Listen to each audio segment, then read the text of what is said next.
well-constructed movie, be it horror or otherwise, is a thing of beauty. Each character exists, and events unfold in a manner consistent with the universe that lives and breathes within that movie. But threaten that order and you risk everything, and all that the movie is built upon will come tumbling down. Despite earning only $27 million at the worldwide box office, STX Films' The Bye-Bye Man, directed by Stacy Title, was likely a moderate success, due to a $7.4 million production budget and a virtually non-existent ad campaign. The only reason I even heard of it was that I happened to see a coming soon poster when I walked by a theater. Widely mocked on movie review shows like Half in a Bag. Okay, sounds great. We'll see you then. Bye-bye, man. Oh. Mike, don't think it, don't say it! Don't think it, don't say it! The Bye-Bye Man isn't a good movie, let's be honest about that. But it's also not irredeemably bad. And as far as I can tell, its greatest problem is that it has a sloppily constructed mythos around the main antagonist, which works to undermine the entire narrative. After watching A Nightmare on Elm Street, or Friday the 13th, for instance, you understand the significance of, let's say, Freddy Krueger's clawed glove or Jason Voorhees' hockey mask. Said significance in those instances isn't particularly deep, nor does it have to be, but it does help to define who these characters are and why they do what they do. This is what The Bye-Bye Man lacks. The title character has no reason for acting as he does beyond movie, making the film, on the whole, a disappointing and deeply unsatisfying experience.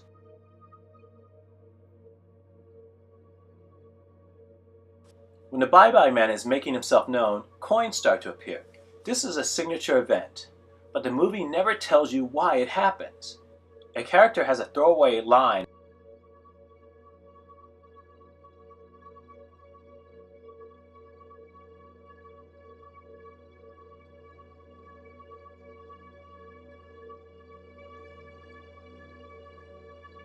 But so what? I could easily theorize why it's happening, but a little clarity would have gone a long way.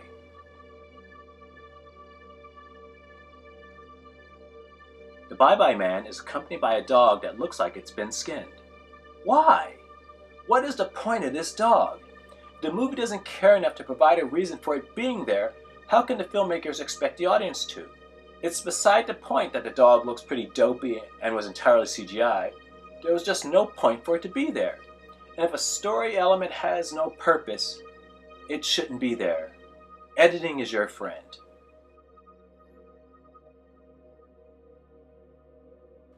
The Bye-Bye Man has an odd way of representing the demonic being approaching, a train moving down a track, which is oddly strewn with litter.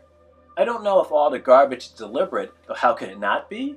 But it's really odd. It's kind of a strange choice. So far in the movie, nothing about the Bye-Bye Man has presented anything to do with an oncoming train. A character is hit by a train at one point in the movie, but that feels more like a coincidence than anything else. A similar example of impending evil is done much better in It Follows from 2015, which is a movie about a sexually transmitted curse. The way it shows its antagonist builds suspense and feels integral to the story, as opposed to a train. There was some number on the train which I tried to find some significance of, but I couldn't find anything. It was just a number. There may be more to that, but if there is, I'm not aware of it.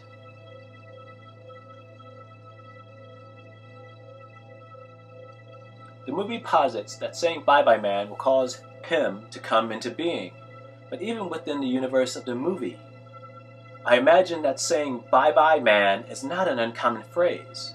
As it's presented in the movie, it's similar in essence to the way you say Candyman, Candyman, Candyman, or Bloody Mary into a mirror. But what makes those movies work is that Candyman or Bloody Mary are uncommon phrases, and that if you say them in front of a mirror or anywhere else, your intent is likely to summon something, I would think. Unlike Bye-Bye Man, which, if I have a friend and I may go, Bye-Bye Man, it doesn't make sense. And the world of the movie, as I implied, is normal enough that that should be a common phrase, which makes it dumb.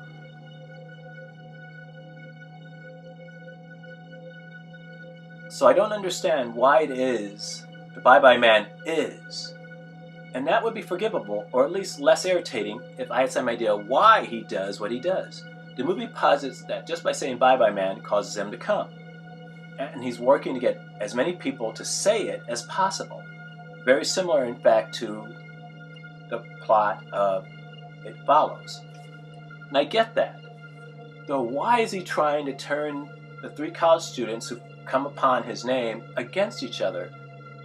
If they kill each other, which apparently the Bye Bye Man wants them to do by undermining the trust they hold in each other, how does that further the goal of spreading his word? Now, I haven't read The Bridge to Body Island, the short story that the Bye Bye Man is based upon, but unlike the movie, it's supposed to be really good. And besides, I don't think you should have to read the source material to understand a movie based upon a book.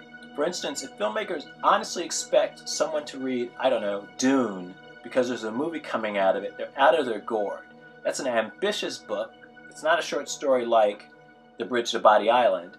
And people, there will be some to do that, to be certain, but the bulk of people will not. And they shouldn't have to. A movie should be complete in and of itself and not require you to do supplemental homework to understand what the hell is going on in it. So I don't think reading more about a movie should be a prerequisite to understanding it, never mind enjoying it.